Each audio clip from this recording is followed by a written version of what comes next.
정부가 부동산 시장 정상화를 위해 추진했던 분양아파트 실거주 의무 폐지 법안이 사실상 국회 통과가 무산됐습니다. 이 규제를 적용받는 전국 4만 4천여 가구가 큰 혼란에 빠질 것으로 보입니다. 양현주 기자의 보도입니다. 올해 초 발표한 부동산 대책에서 전매 제한 완화와 패키지로 묶였던 실거주 의무 폐지가 결국 좌절됐습니다.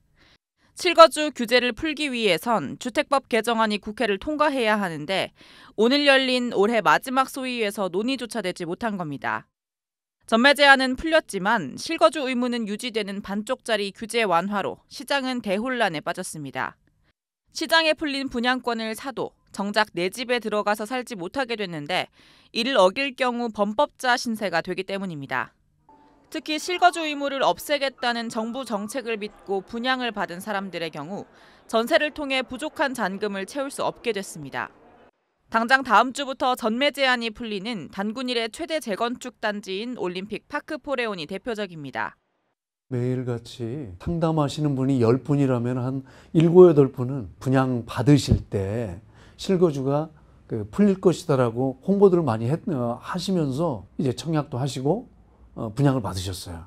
굉장히들 난처해 생각하시는 거예요. 현재 전국에서 실거주 의무를 적용받는 아파트는 총 66개 단지, 4만 4천 가구에 달합니다.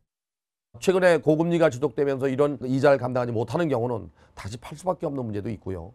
이럴 경우에는 불이익을 당할 수 있거든요. 주택시장 거래에 상당한 영향을 미치지 않을까 하는 생각이 듭니다. 일각에선 실거주 의무가 결국 전세 대란을 부추길 것이라는 우려도 나옵니다. 서울에 입주난이 예고된 상황에서 분양주택 입주 시점에 쏟아져야 할 물량마저 나오지 못하면 공급 부족 현상이 심해질 것이라는 이유에서입니다. 실거주 규제로 예비 입주자들의 잔금 납부가 지연될 경우 건설사에도 부담이 될 수 있습니다.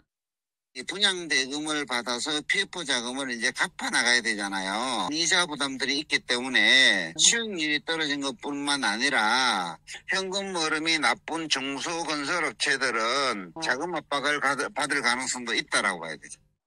전문가들은 실거주 의무를 무조건 입주 시점으로 하는 것이 아니라 매도 시점을 기준으로 하는 등 부작용을 상쇄하기 위한 완화안이 필요하다고 지적했습니다. 한국경제TV 양현주입니다.